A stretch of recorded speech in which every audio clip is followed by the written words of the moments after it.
Hi guys, it's Kirsty. In today's video I'm going to be talking about my top 10 tips for OCD recovery based on my own experience. So I have to say it wasn't easy whittling it down to 10 because once I was happy with my list I kept on thinking of other ones, so I had to kind of work quite hard to whittle it down to that 10, but I will try and stick to that in order to keep this video as concise as possible. Before I go into that, I would like to ask please do subscribe by clicking on the subscribe button below in order to stay up to date with new videos as they're released. Please do also like this video if it is helpful for you, if you enjoyed it, and also please do comment below if you have any other topics you'd like us to cover on this channel, and we can have a look at it and see what we can do. So moving on to my tip number 1, which is not setting deadlines. So I just want to be very clear as well, these tips are in no particular order. I'm not saying this is the most important tip. I think they're all of, reasonably equal importance. So yes, so number 1 tip would be don't put deadlines on your OCD recovery. It's not helpful if you say, I want to be recovered by this point, or, I need to be feeling better by this point or anything, because OCD knows that you're saying it'd be terrible essentially if I'm not better by this point, and OCD can, it knows to turn up the heat at certain points or something. So the best approach here is to kind of do the work that's required, but go with the idea that it takes as long as it takes. And yes, you would probably want it gone by a certain point, but if you demand that, it's not very helpful, and you can end up sort of feeling a bit crap about it if you're not feeling as well as you wanted to feel by a certain point or event. And that takes me on to my next tip, is live your life while you're working on your OCD recovery. And by that I mean, don't wait until you're recovered to start doing the things that you want to do. If you want to start, if you want to move careers or something, or start a university degree, or if you want to go traveling, or if you want to move in with your partner, buy a house, have a baby, or even start a new hobby or anything like that, don't wait for OCD to go away before you start living your life. This is for several reasons.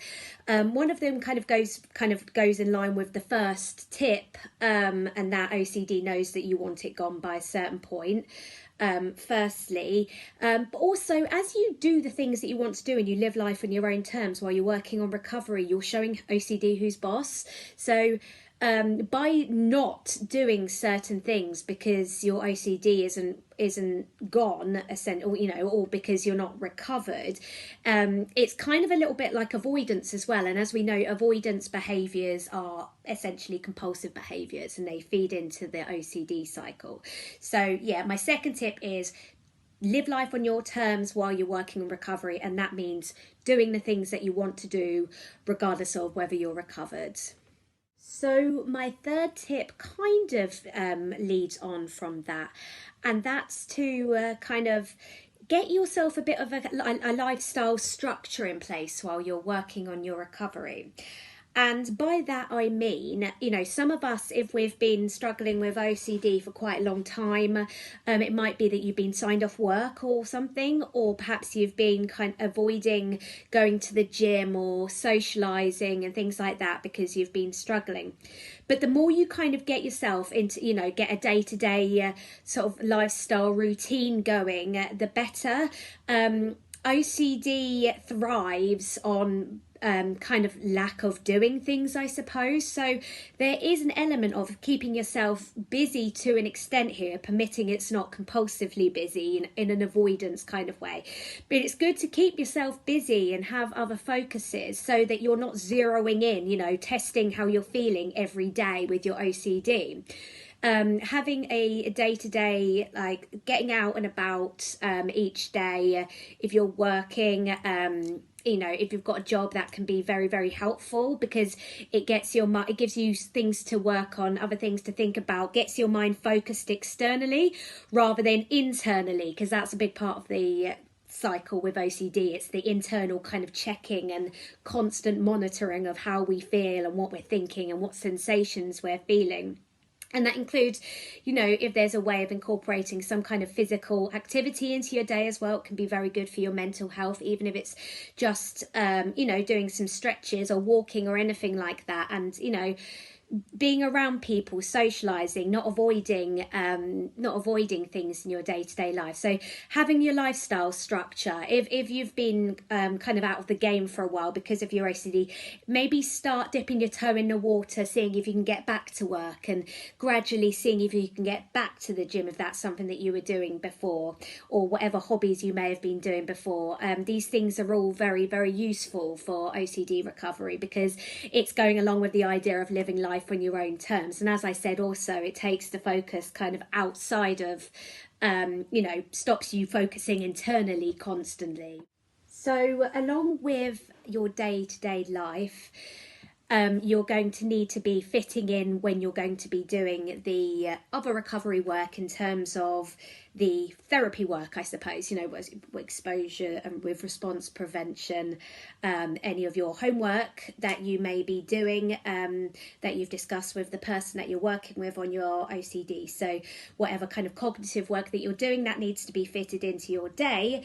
However, what I do want to discuss in my next point, in point 4, is that recovery can't be forced. So while it's very important to incorporate into your day-to-day life your recovery work, you don't want to be kind of trying to force it upon yourself. So by this I mean, it's not helpful to constantly be scrambling around trying to find the next thing that's going to get you recovered if it's taking a bit longer than you had originally wanted.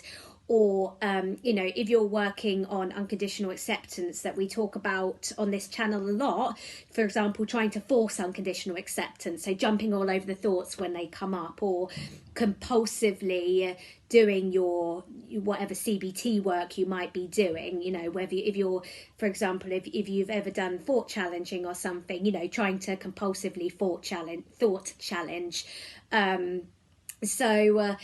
It can be very tempting to, say if you're going along and you've experienced a little bit of progress in your recovery, to get a bit desperate to get more progress, and you can find yourself forcing a bit. But this kind of, again, this coincides with the idea of it try and view that it takes what it takes, as long as you're doing the work and you're, you know, cutting out compulsions, you're on the right track basically. But this kind of goes into the idea of trying to rush it, this idea of trying to force it in various ways. And we've got videos on this channel talking about how various things can become compulsive if we kind of let it get in there too much. So yeah, the 4th tip is don't force recovery. If you're doing the work each day, then each day you're chipping away at your OCD, but it's not something that can be forced. These perspective shifts that we're experiencing take time and repetition, because part of what's kept us in the cycle is repetition of the same thing. So now we're doing different things, but it's going to take some time for that to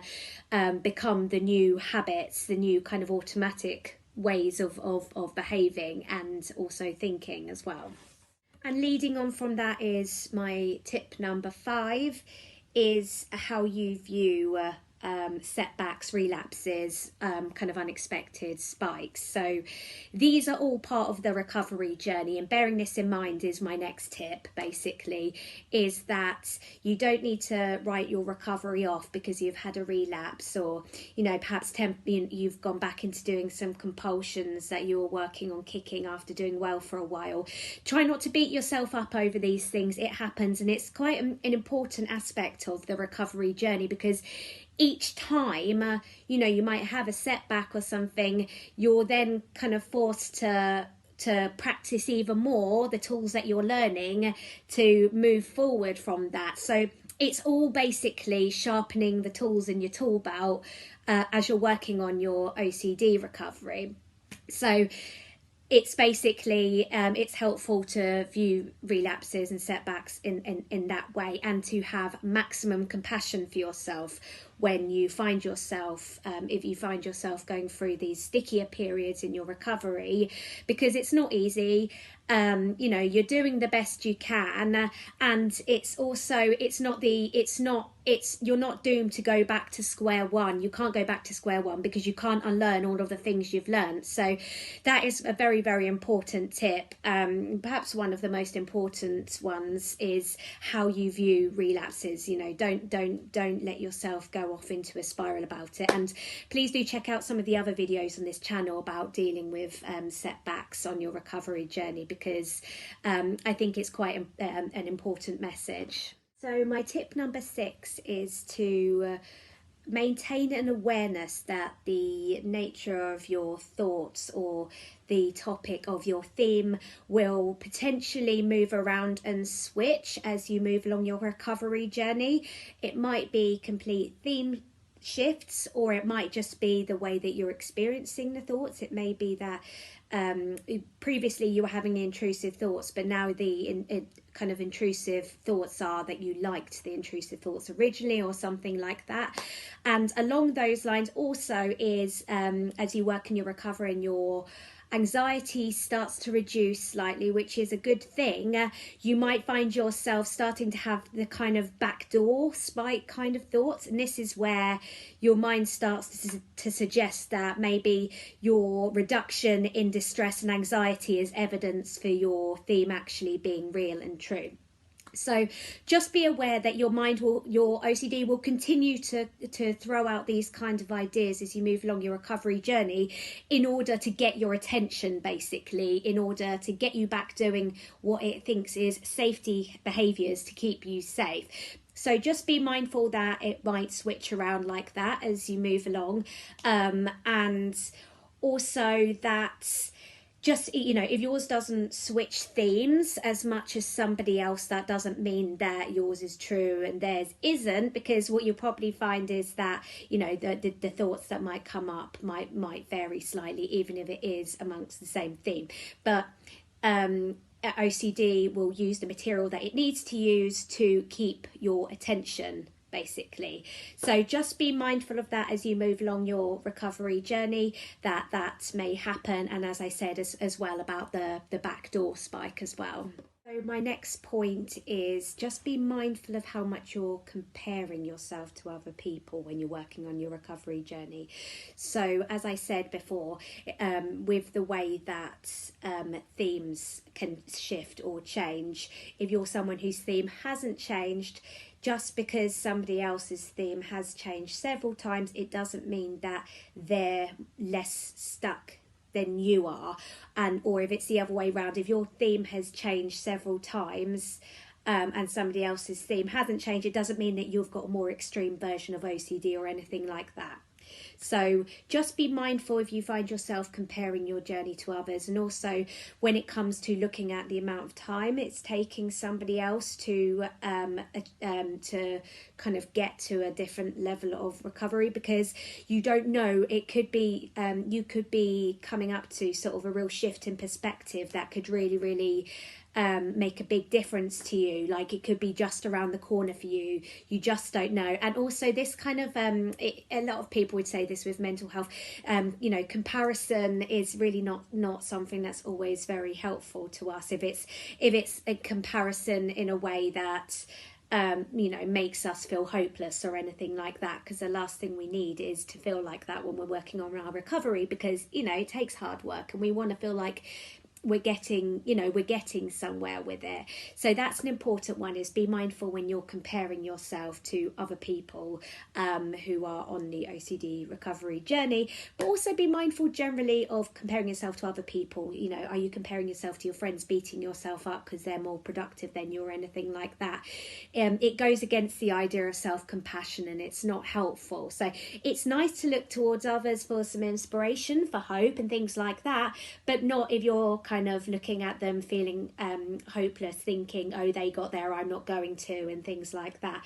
Your journey is your journey, and if it's taking you a bit longer to grasp certain concepts and things like that, it doesn't mean anything about your intelligence or anything like that. So just be careful of, you know, labeling yourself or labeling your OCD as being hopeless or anything like that.